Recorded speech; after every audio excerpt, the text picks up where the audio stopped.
So hello guys, आज है देवेंसी resolve की क्लास और कल वाली फुटेज पे ही हम सेम ट्राई करेंगे कि देवेंसी रिजोल्व में इसका कैसा रिजल्ट आता है और डेप्थ मैप से हमें क्या फ़ायदे मिलते हैं। प्रीमियर प्रो ज़्यादा सही है या फिर देवेंसी रिजोल्व ज़्यादा सही है। ओके, यहाँ पे थोड़ा सा कंसेप्ट अलग होगा तो बने रहिए वीडियो में। ओके, तो आई थिंक आपको वापस वहीं से फुटेज दिख पा रही होगी।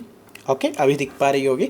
तो अभी हम क्या करते हैं, यहाँ पे मुझे एक नोड जो है वो दिखाई दे रही है। जो लोग नोड बनाना नहीं जानते या फिर देवेंसी रिजोल्व के बारे में, थोड़ा सा कलर ग्रेडिंग के बारे में कम जानते हैं, तो इंस्टाग्राम पे मेरी कुछ देवेंसी की इसी सीरीज़ के अंदर आपको चीज़ें मिल जाएगी। जब स्टार्ट से करोगे तो वहाँ पे नोड बनाना भी सिखाया हुआ है और कलर मैनेजमेंट सेटिंग भी सिखाई हुई है। ओके, देन आगे स्टार्ट करते हैं। लेकिन हाँ, ये आपको इंस्टाग्राम पे मिलेगा, ये वीडियो यूट्यूब के लिए है। ओके, तो मुझे यहाँ पे नोड बनाने के लिए मैंने यहाँ पे सिलेक्ट किया Alt+S। ओके, इस वाली लेयर पे मुझे कुछ वर्क करना है और मैं यहाँ पे एक इफेक्ट डालने वाला हूँ जिसका नाम है डेप्थ मैप। तो मैं यहाँ पे सर्च करूँगा मैप, मुझे यहाँ पे मिल गया डेप्थ मैप। इसे मैं उठा के अपनी नोड पे रखने वाला हूँ। जैसे मैंने नोड पे रखा तो आप यहाँ पे देख पा रहे होंगे कि कुछ एरिया जो है वो सिलेक्ट हुआ है। अब सिलेक्शन एरिया जो है उसको यदि हम इन्वर्ट करेंगे, जैसे ही मैंने यहाँ पे इन्वर्ट किया तो पीछे वाला एरिया हमारा सिलेक्ट हुआ। देन हमें बैकग्राउंड को ही सेपरेट करना है और बैकग्राउंड एक्सपोजर को अप डाउन या फिर उसमें कलर फिल करना है, तो उसके लिए यही चीज़ जो है वो अप्लाई करेगी। लेकिन प्रीमियर प्रो में क्या था और यहाँ पे क्या है, प्रीमियर प्रो में ये था कि एक सब्जेक्ट जो है वो केवल सिलेक्ट हो रहा था 2D के अंदर। ओके, ये डेप्थ मैप है तो डेप्थ से सिलेक्ट होगा, मतलब कि 3D के अंदर। तो ये यहाँ पे एक बेनिफिट है यदि आप इन चीज़ों का यूज़ देवेंसी रिजोल्व के लिए करते हो।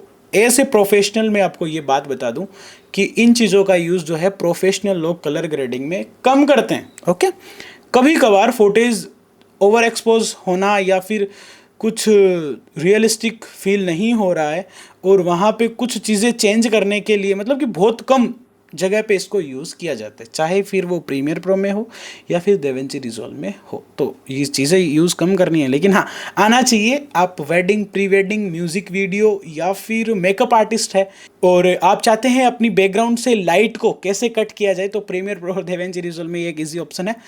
तो आगे बढ़ते हैं। ठीक है जी, तो यहाँ पर हमें क्या करना है, कुछ चीज़ें कंट्रोल करने के लिए हमें मिलती है। ओके, फर्स्ट वाले ऑप्शन को जब हम खोलते हैं तो ये बोलता है कि एडजस्ट मैप को लेवल्स करना है। तो हम इस पर जैसे क्लिक करेंगे हमारे तीनों ऑप्शन यहाँ पे खुल चुके हैं। पहला ऑप्शन हमारा है फॉर लिमिट। ओके, आपकी लिमिट जो है वो आपको कैसे सेलेक्ट करनी है, डन। उसके बाद में है नियर लिमिट, एक हो गई हमारी फार लिमिट, एक हो गई हमारी नियर लिमिट। तो मैं नियर लिमिट को क्लोज करूंगा तो देखिए सिलेक्शन का एरिया जो है वो अच्छा होने लग गया, मतलब कि ठीक है।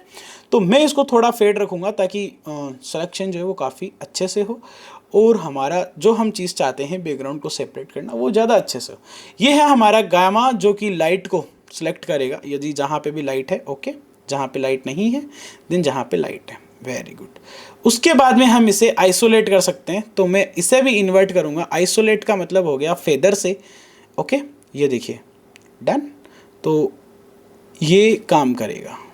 ओके, अभी हमारा आइसोलेट हो चुका है। सॉफ्टनेस देने के लिए इसमें एक ऑप्शन है यदि आपको सॉफ्ट करना है, लेकिन यदि आप आइसोलेट नहीं करें, कहीं किसी किसी फोटेज में करना भी होता है, किसी फोटेज में नहीं करना होता है। तो फिलहाल मेरी फोटेज के अकॉर्डिंग ये पूरा सेलेक्टेड है। ओके, यदि आपको पूरा सेलेक्टेड करना है तो आपको आइसोलेट करना पड़ेगा, वरना कोई दिक्कत वाली बात नहीं है। देन हम जो है डेप्थ मैप प्रीव्यू को ऑफ कर देंगे। जैसे ही हमने अनचेक किया यहाँ पे कुछ भी विजिबल नहीं हो रहा, जैसे कि कल प्रीमियर प्रो में हो रहा था। ओके, तो हमें पता है कि हमारा बैकग्राउंड जो है वो यहाँ पे सिलेक्ट है, तो हमें कुछ नहीं करना। सबसे पहले मैं गेन को कम करूँगा, तो देखिए बैकग्राउंड से लाइट कम होना स्टार्ट हो गया। देन यहाँ कॉन्ट्रास्ट एंड शेडोज फिल करने के लिए इसके गामा को मैं डाउन करूँगा। ओके, गामा को मैंने डाउन किया।